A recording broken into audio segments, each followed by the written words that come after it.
Everything about our family looked perfect from the outside. We lived in a modest house on the edge of Portland. White fences, rose bushes, a swing in the front yard that my father built when I was 5. My mother kept the place spotless, like she was afraid that a single speck of dust would reveal the cracks we couldn't talk about. At least, that's how I see it now. Back then, I thought we were happy. Every Sunday morning, Dad made pancakes shaped like hearts, and Mom laughed at how bad they looked. They'd tease each other, he'd kiss her cheek, and I'd think, this is love. He was the kind of father who showed up. Baseball games, school projects, late-night talks about growing up and doing the right thing. He wasn't loud about his love. He was steady, safe, the kind of man people call solid, and for most of my life, I believed that solidity was the same thing as truth. When I turned 33, my parents were entering that quiet, retired phase of life. Dad had just sold his hardware business. Mom had started painting again. I'd moved out years ago, had a small apartment downtown, a decent job, and a girlfriend who wanted to talk about marriage. Everything felt balanced. Then Mom got sick. It started with small things: fatigue, confusion, forgetting where she'd left her phone. We thought it was stress,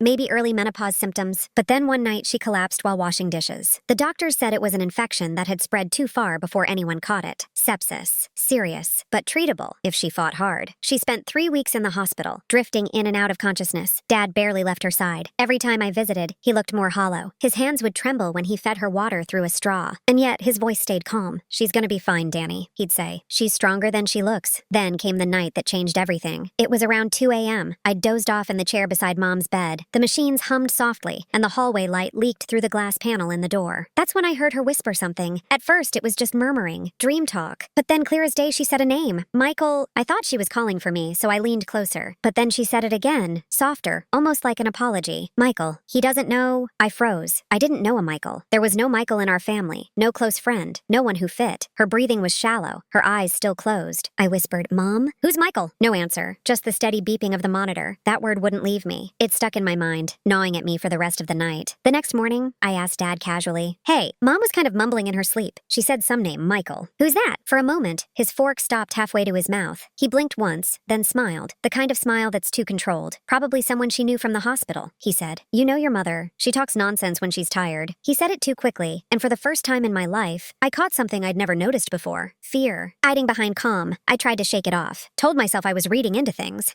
But that night, when I came home, I couldn't stop hearing her voice. "Michael. He doesn't know." Did she mean me? What didn't I know? A few days later, when she finally woke up fully lucid, I sat beside her and asked again, "Mom, do you know anyone named Michael?" Her eyes flickered, just for a second, but enough. That same quick flash of something she tried to bury. Then she smiled weakly and said, "I don't think so, sweetheart. Maybe a nurse?" The lie was small, but it felt like a splinter under my skin. Over the next week, as Mom slowly recovered, I couldn't stop noticing tiny things, glances between her and Dad that looked like silent conversations, moments of sudden tension when I entered the room, or when the phone rang and Dad answered before she could. Then one night, I went by their house unannounced. Dad wasn't home. Mom was resting in the living room, soft music playing from the record player, one of Dad's old jazz albums. She was half asleep again, and as I picked up her blanket to cover her, she stirred and whispered, "Tell Michael I'm sorry." Her voice cracked on that last word, sorry. And this time, something inside me shifted, because I realized this wasn't just a random name. It was a memory, a ghost she'd been carrying, and whatever she was sorry for, it was about me. For the next few days, I tried to push it out of my mind, told myself it was nothing, that people say strange things when they're sick or sedated. That Michael was just a name, not a secret. But it wouldn't leave me. It followed me into every room, into every conversation. Even at work, my focus scattered. I'd stare at the same spreadsheet for hours, rereading the same line, my mind elsewhere. The more I tried not to think about it, the louder it became, and something else started to gnaw at me, the way my father avoided the topic. Whenever I mentioned Mom's recovery, he'd nod, change the subject, look away. It wasn't like him. He'd always been present, communicative, calm. But now his calmness felt rehearsed, like a man holding a glass that was about to crack. A week later, I went to visit Mom again. She was sitting by the window, sunlight pooling around her face. She looked fragile, her skin paler than I remembered. On the table beside her was a stack of old photo albums. "Hey," I said softly. "Going through the archives?" She smiled faintly. "Just felt like remembering better times." I sat beside her, flipping open the top album. It was one I'd seen 100 times. Birthdays, family trips, the Christmas where I got my first bike. But something small caught my eye. A picture from 1989. My mom, maybe in her late 20s, standing by a lake I didn't recognize. No dad, just her and next to her, someone I didn't know. A man with sandy blonde hair, wearing a faded denim jacket, arm casually slung over her shoulder. I frowned. "Who's that?" She froze for a heartbeat. Then lightly, "Oh, just a friend from college. I don't even remember his name." But I did. On the back of the photo, written in her looping handwriting, Summer 89, Michael. That moment stretched in silence. I didn't say anything, just nodded and turned the page. My pulse hammered in my throat. She must have seen something change in my expression because her voice trembled when she spoke next. "Danny, don't read too much into old things. Life was different then." "Different how?" "Just different." And she shut the album, gently but firmly ending the conversation. When I left that evening, my father was outside fixing the mailbox. His hands were trembling again, though I pretended not to notice. I said, "Hey, Dad, did Mom ever talk about someone named Michael? From before you two met?" He didn't even look up. "Why?" I shrugged. "Just saw an old photo. Thought maybe he was an old friend." The wrench slipped from his hand. It hit the pavement with a loud metallic clink. He bent down slowly to pick it up and said, "You shouldn't dig into things that don't concern you, son." His tone wasn't angry. It was tired. Like he'd already lived this conversation in his mind, years before it ever happened. That night, I barely slept. I tried to replay my life in fragments, all the times I'd looked at him and seen a hero. The way he'd hugged me at graduation, the pride in his voice when he introduced me to his friends as my boy. None of it made sense anymore. Because if my mother had once loved someone else, deeply enough to still whisper his name in her sleep 3 decades later, then what did that make me? What did that make us? The next morning, I found myself driving back to my parents' neighborhood again. I parked a few houses down, just sat there for half an hour, engine off, watching, thinking. When Dad left for the grocery store, I went inside. Mom was still asleep and the house was quiet. My chest ached with guilt, but I went into the study anyway, a room my father rarely let anyone touch. He kept old records there, bills, tax files, boxes labeled by year. The kind of man who documents every detail, and that was what I was counting on. In one of the drawers, I found a folder labeled 1989-1990. Inside were receipts, work pay stubs, car maintenance papers, ordinary stuff, until I found a sealed envelope at the bottom. No address, no stamp. Just a name written in faded ink. Michael. The handwriting was my mother's. I opened it. I don't know how to explain this without hurting you, but I have to be honest. I can't pretend what we had didn't mean something. I'm going back to David. He doesn't know. He can't. It would destroy him. That was all. No date, no signature. Just those lines, written decades ago and hidden away. I sank into the desk chair. My hands were shaking. David, my father's name. So she had left someone. Michael, for my father. Or maybe she'd gone back to him. But the line that twisted my stomach was the one in the middle. He doesn't know. He can't. Did that mean what I thought it did? I sat there for what felt like hours, staring at the letter until the ink started to blur. Then I heard the sound of the garage door opening, my father's car returning. I stuffed the letter back into the folder, but my heart was racing too loud to think clearly. He walked in a moment later, surprised to see me. "Everything all right, son?" I forced a smile. "Yeah, just dropping something off for Mom." His eyes lingered on me for a few seconds too long. Then he nodded slowly, that same careful calm again. "Good," he said. "She needs rest." When I left, I could barely breathe. Because in that moment, I realized something that terrified me. Both of my parents were hiding the same secret. From each other. And from me. And I was starting to understand why my mother's voice had sounded so full of guilt when she said he doesn't know. I used to believe that truth always came as a clean moment, a flash of clarity, a puzzle finally solved, but the real thing doesn't arrive that way. It comes in pieces, in whispers, in tiny, unbearable coincidences that refuse to be ignored. After that day in my father's study, the world around me started to shift, like I was seeing it through warped glass. Every word my parents said, every look between them, carried weight I didn't know how to read. And the letter, God, that letter, burned in the back of my mind. I'm going back to David. He doesn't know. He can't. What was it that he wasn't supposed to know? That she'd loved someone else? Or something deeper? Something that had lived in me all along? I couldn't confront them. Not Not yet. I needed proof. The first thread a week later, I went to visit Mom again. She looked stronger, color back in her cheeks, a softness in her smile. She thought I was just there to bring her soup, but I'd come for something else. While she rested, I walked quietly into the hallway, toward the box of old photo albums she'd been going through earlier. I knew what I was looking for this time. Summer of '89. The same year she'd written that letter, I found another photo from the same roll. The same lake, same sunlight. But this time, the man's face was closer to the camera. He was laughing,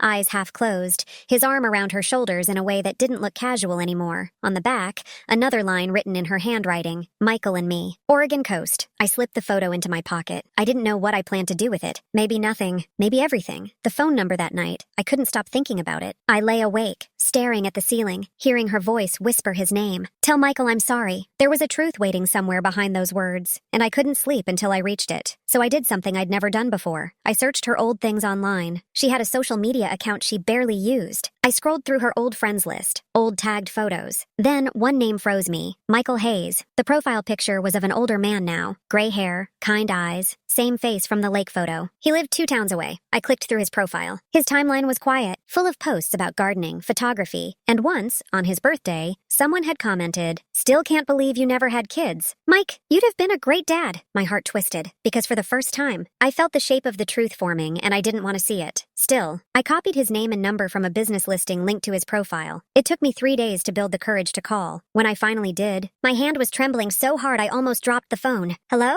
The voice was warm, older, steady. I swallowed hard. "Hi, my name's Daniel. I'm sorry to call you like this, but did you know someone named Elaine Morris?" There was silence, a pause that lasted too long. Then softly, "Yes, I did." Something cracked in my chest.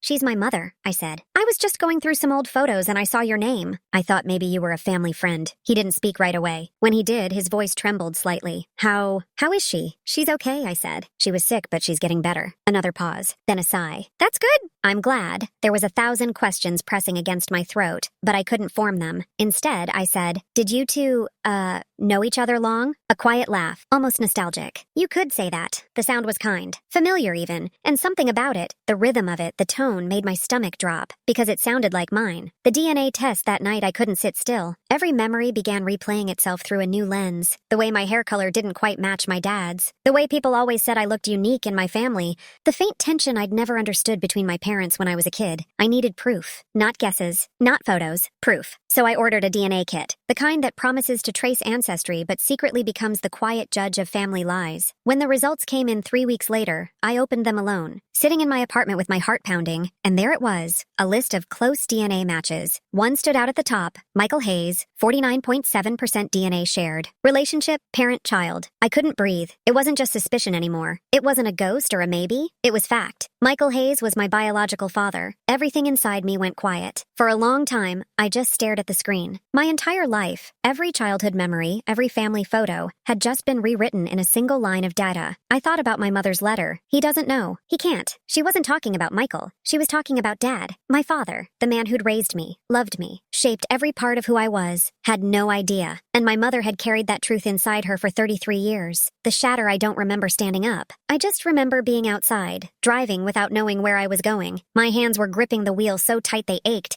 I ended up parked in front of my parents' house again. The porch light was on. Inside, I could see my father sitting in his chair, watching TV. Probably the same crime show he watched every night. The man who'd never missed a school play, who'd built every science project with me, who'd taught me how to shave and how to be a good man. The man who wasn't my father. I sat there for nearly an hour, watching him through the window, my chest twisting between rage, heartbreak, and guilt. Because even after everything I'd just learned, I couldn't hate him. He didn't deserve this. He'd been living a lie that wasn't even his fault. When I finally went home, I couldn't sleep. I just kept hearing my mother's whisper again and again, like a confession she'd been rehearsing for decades. "Tell Michael I'm sorry." I realized then, she wasn't sorry for loving him. She was sorry for what her love had cost everyone else. I didn't plan how to confront her. There's no script for shattering a lifetime of silence. You just wake up one morning and realize you can't carry the weight of pretending anymore. It happened 3 days after the DNA results arrived. I hadn't told anyone. Not even my girlfriend, not my friends. It felt too big, too raw, like speaking it aloud would make it real. But I couldn't look at my phone without seeing Michael's name glowing on that screen. Parent-child. Every time I saw it, my throat tightened. And then Mom called. Her voice sounded light, fragile. Danny, you haven't been by in a while. Your father misses you. My father. The word hit me differently now. I'll come by tonight, I said. She sounded happy, relieved, and for a brief second, I hated myself for what I was about to do. The house smelled the same as always. Lavender and old wood, faint traces of paint thinner from her art studio. Dad was out running errands. It was just the two of us. She smiled when I walked in. You look tired. Are you sleeping at all? I'm fine, I said. Just been thinking. She tilted her head. About what? And that was it. The opening I didn't know I'd been waiting for. I took a breath. About a man named Michael Hayes. The color drained from her face. It wasn't subtle. It was like someone had flipped a switch inside her. For a moment, neither of us moved. The silence stretched until I could hear the clock ticking behind her. Where did you hear that name? She finally asked. I held her gaze. From you. Her lips parted slightly. She tried to say something, but no words came out. I kept going, my voice calm, almost too calm. You said it in the hospital. You said you were sorry. I asked you who he was, and you lied. So I found him. She looked down at her hands, trembling now. Danny, I know the truth. My voice broke. He's my father, isn't he? Her head jerked up, eyes wide with panic, or guilt, or both. I reached into my jacket and pulled out the paper I'd printed, the DNA report. I laid it on the table between us. She didn't touch it, didn't need to. She just started crying. The kind of cry that isn't loud. It's just quiet, shaking, collapsing inward. I didn't want you to find out like this, she whispered. How was I supposed to find out? My voice rose before I could stop it. At your funeral? In another letter buried in a drawer? How long were you going to lie to me? She wiped her face, shaking her head. It wasn't a lie, Danny. It was a choice. A mistake I've been trying to protect you from. Protect me from what? The truth? She covered her face with her hands. For a long time, all I could hear was her breathing, shallow, trembling. Finally, she said it. I was young. Your father and I had just broken up. We were both lost, angry. I met Michael at a summer art program. He was kind, patient. Everything felt easy with him. And then, before I knew it, I was pregnant. She looked at me through tears. I thought it was David's. I hoped it was. But when you were born, her voice cracked. When I looked at you, I knew. I sat there frozen. He wanted to be part of your life, she continued. He wanted to know you, but I couldn't let that happen. Your father had taken me back, forgiven me, and I didn't want to destroy him again. So I chose the version of the truth that let us survive. I could feel my pulse in my throat, heavy and erratic. So you built a life on that lie. I built a family, she said softly. A family that was real. Your father raised you, loved you. He is your father. I stood up. No, he's the man you let believe a lie for 30 years. Her tears came harder. Danny, please. But I couldn't stay in that room anymore. The walls felt too close, her face too familiar and too foreign at the same time. I walked out the front door without another word. I sat in my car outside for nearly an hour, just staring at the steering wheel. And then, for reasons I still can't explain, I drove, not home, not to a bar, to the address I'd saved weeks ago, Michael Hayes. His house was small, quiet, surrounded by wildflowers that looked like they'd grown there naturally, not planted. He opened the door before I could even knock twice. He recognized me instantly. I thought you might come, he said softly. We stood there for a moment, both unsure of how to bridge 33 years of silence. He gestured for me to come in. The house smelled of coffee and pine. On the wall were photographs, landscapes, sunsets, not people. I wondered if that was deliberate. I didn't mean to find you, I said finally. It just happened. He nodded slowly. I always wondered if you would. I studied him. The same eyes, the same crooked half smile I saw in my mirror sometimes. It was like staring at a life I'd never lived. Did you know? I asked quietly. About me? He sighed. Your mother told me once, and then she asked me to let her go. She said you were better off not knowing. And you agreed? He looked down. I didn't want to make her suffer more than she already had. She loved your father, and she loved you. That was enough for me. His calmness made me angry. So you just lived your whole life pretending I didn't exist? No, he said. I lived my life knowing I did, and that loving you meant staying away. The words hit harder than I expected. I looked around the room again. There were no wedding photos, no kids, no partner, just emptiness dressed in simplicity. He must have seen the look on my face because he smiled sadly. You were the only thing I ever got right, he said quietly, even if you never knew it. And that broke something in me. I didn't know if I was angry or grateful or just numb, but I knew one thing. For the first time, I could see the entire picture. The people who raised me weren't villains. They were just human, drowning in the consequences of choices made out of fear and love. Before I left, Michael walked me to the door. You don't have to decide anything now, he said, but whatever happens, I'll be here. If you ever want to talk again, I nodded. Thank you. Then I got into my car, hands shaking, vision blurred with tears, because I'd finally found my real father, and all I could think about was the one waiting for me back home, who didn't even know he was about to lose his son. I didn't go home that night. I drove aimlessly through the quiet suburbs until the streets blurred blurred. Together, until gas stations and traffic, lights looked like the same hollow frame of thought. Told myself I needed air, time, space. But really, I was scared. Scared of the next truth. Scared of my father, the man who didn't know. By the time I finally parked outside my apartment, it was almost dawn. My phone had 13 missed calls. 9 from Mom, 4 from Dad. I couldn't bring myself to answer any of them. I sat in the dark, watching the sky turn from black to gray to a soft, broken orange. And for the first time in my life, I realized I didn't know who I was. Not fully. Not anymore. The silence between calls for 2 days, I ignored them. I went through the motions of work, answered emails, smiled at people who didn't know they were talking to someone whose entire identity had just collapsed. Then, on the 3rd day, Dad showed up at my door. He didn't knock twice, just once. Firm and steady, the way he always did. When I opened it, he looked smaller somehow. Not weak, just weary. Your mother's worried sick, he said. I nodded. I know. He studied my face. What's going on, son? Son. That word hurt in ways I didn't expect. I stepped aside. You should come in. He looked around my apartment like he was searching for something familiar. Some version of me he recognized. He didn't find it. Finally, he sat down on the couch. Your mom said you've been upset. Did something happen between you two? I sat across from him. The silence stretched like a rope between us. Tight, fragile, waiting to snap. Dad. My voice cracked on the word. I found something. He frowned. Found what? I couldn't look at him. I reached for the envelope on the table. The DNA report I hadn't been able to throw away. I slid it across to him. This. He unfolded it slowly, reading each line. Then I saw it. The exact second his world shifted. His shoulders straightened, then sank. His lips parted slightly, eyes scanning the word parent-child match. For a long time, he didn't speak. When he finally did, his voice was hoarse. What is this supposed to mean? It means... My throat tightened. It means Mom wasn't honest with you. Or me. He stared at the page again. Then at me. And I'll never forget the look on his face. Confusion, heartbreak, disbelief all crashing together. He whispered, "Who is Michael Hayes?" I swallowed. My biological father. He didn't move. Didn't breathe. It was like he'd been turned to stone. When he finally did speak, his voice broke apart mid-sentence. She told me. He stopped, swallowed hard. She told me there was no one else. The air in the room grew heavy, thick with everything he wasn't saying. I wanted to reach for him, to tell him he was still my dad, but the words felt small compared to the silence between us. After what felt like forever, he stood up. I need to see her. The storm at home, I followed him to the house. Neither of us spoke the whole drive. He gripped the steering wheel so hard his knuckles turned white. When we walked in, Mom was in the kitchen. She turned, relief flooding her face when she saw him, until she saw the paper in his hand. Everything froze. He set it down on the counter, carefully, like it was something fragile. Want to tell me what this is? He asked. Her lips parted, but no words came. 33 years, Elaine, he said, voice trembling. 33 years I've loved you, trusted you, raised our son, and you couldn't tell me the truth? Tears filled her eyes. David! No, he said sharply. Don't David me. Don't you dare. Do you know what it's like to wake up one day and realize your whole life was a story someone else wrote for you? I was trying to protect you, she said softly. Protect him. Protect us from what? Love? Truth? He shook his head. You didn't protect anyone. You just buried us under something we didn't even know we were carrying. Her voice broke. I didn't want to lose you. You lost me the moment you decided I couldn't handle the truth. The words cut through the room like glass. She sobbed quietly, hands shaking as she reached for him, but he stepped back. For the first time in my life, I saw my father cry. He turned to me. Did you know before this? No, I said. I found out by accident. He nodded, eyes red, jaw clenched. Then you're still my son. I swallowed hard. I know. He looked back at her. Years of love, betrayal, and exhaustion swimming in his expression. Then quietly said, I need time. And just like that, he walked out the door. Between two fathers, the house felt hollow after he left. Mom stood there crying into her hands, whispering my name like it could undo everything. I didn't know whether to comfort her or to walk away, so I did both. I hugged her, then I left. That night, I found myself driving again, this time to Michael's house. He was sitting on his porch like he'd been expecting me. He knows, I said quietly. Michael nodded. I figured he would. I sat beside him. For a long time, we didn't say anything. Finally, I said, he's the one who raised me. I can't just switch that off. I wouldn't ask you to, Michael said softly. He's your father. In every way that matters. I looked at him. And you? He smiled sadly. I'm just the man who gave you your eyes. The humility in his voice made my throat tighten. He didn't want to replace anyone. He just wanted to exist. Quietly. Honestly, at last. I don't know what to do, I admitted. Then don't, he said. Not yet. Some truths aren't meant to be solved. They're meant to be lived with. I nodded. For the first time, that didn't sound like weakness. It sounded like peace. The unraveling stillness. Over the next few weeks, everything slowed down. Dad moved into my apartment for a while. Mom called every few days, her voice quieter each time. She said she was giving him space. I think she was also giving herself punishment. And me? I live between two worlds now. The one I was raised in and the one I'd just discovered. Sometimes I'd meet Michael for coffee. We'd talk about photography, books, weather. Never the past. He didn't push. Neither did I. Other days, I'd come home to find Dad watching old family tapes. The ones where he was holding me as a baby, laughing, his eyes full of pride. One night, he looked at me and said, you know, when you were born, I thought I'd never be good enough to be your dad. Maybe now I understand why I felt that way. I shook my head. You're the only dad I've ever had. He smiled faintly. Then that's enough. And somehow it was. 6 months later, the house felt smaller. Not physically, but in spirit. In memory, in weight. When I stepped into my parents' parents' home again. The air felt older, quieter. The photos on the wall hadn't changed, but I had. I looked at them differently now, at the smiles, the warmth, the illusion of certainty. The stories behind those pictures had always been mine, until I found out they weren't. And yet, somehow, they still were. The dinner that almost didn't happen Mom called 2 weeks ago. Her voice was careful, that soft, trembling tone people use when they're not sure if they still have permission to care. She said, "Your dad's coming by next Sunday. Maybe you could come too. Just dinner. No talking about anything heavy." I hesitated, then said yes. Now, here I was, standing in the same kitchen where everything shattered, the same table where Dad once read the morning paper and Mom hummed over her coffee. She was setting the plates when she saw me. Her hands froze mid-motion,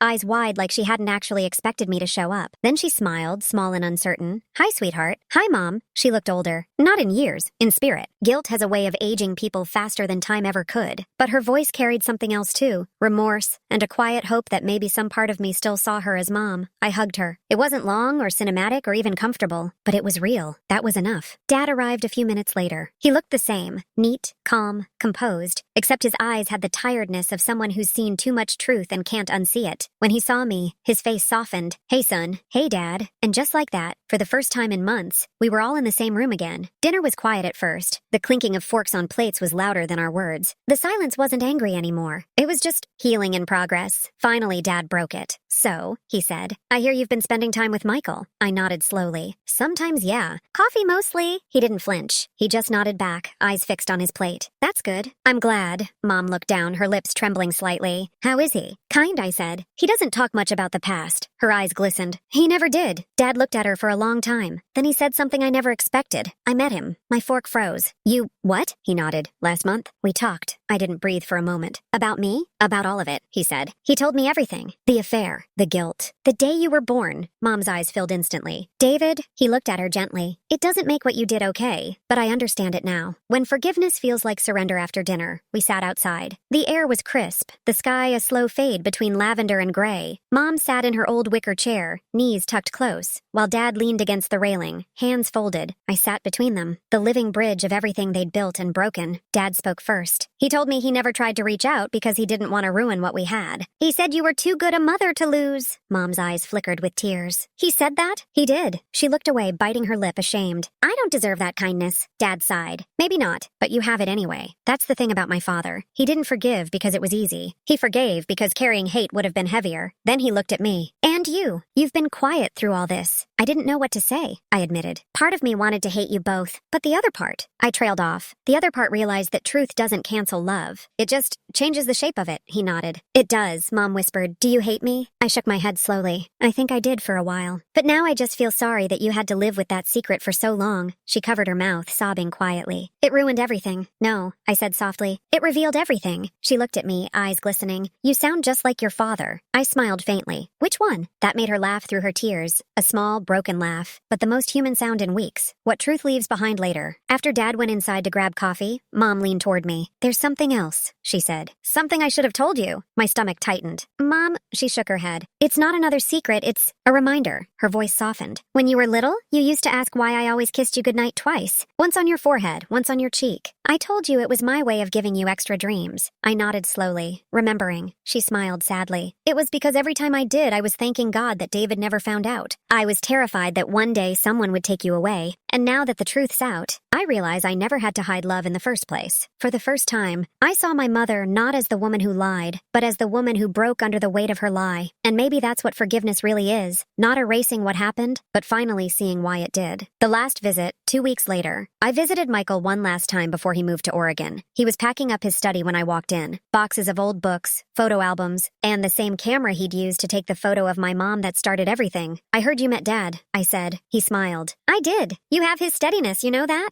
"I get that a lot," I said quietly. He chuckled. "Good. That means I didn't mess up too much of your DNA." We both laughed, and then fell silent again. "I wanted to thank you," I said, "for telling me the truth, even though it broke things." He nodded, thoughtful. "Truth always breaks something, but if it's strong enough, it builds something better afterward." I nodded. "I think it has." We hugged before I left. The kind of hug that says goodbye without needing to say it out loud. 6 months later, the three of us, Mom, Dad, and me, meet for Sunday dinners now. Not every week, but enough to feel real again. Michael calls sometimes from Oregon. We talk about sunsets, books, and life. He always ends with the same words. Tell your father I said hi, and every time I do, Dad nods and smiles. I used to think finding out the truth would destroy our family, but now I think it saved us, just not in the way I expected. Because now, when I look at my parents, I don't see liars or victims. I see people, fragile, flawed, and brave enough to keep loving even after the truth stripped everything bare. And when I look in the mirror, I finally see myself. Not half one man and half another, just whole, just real. Reflection. Every family carries a secret. Some stay buried, others rise. But the moment it comes out, that's when the story really begins. Not with betrayal, not with justice, but with what we choose to do after. Because truth doesn't destroy love, it tests it. And if love survives the truth, then maybe it was real all along.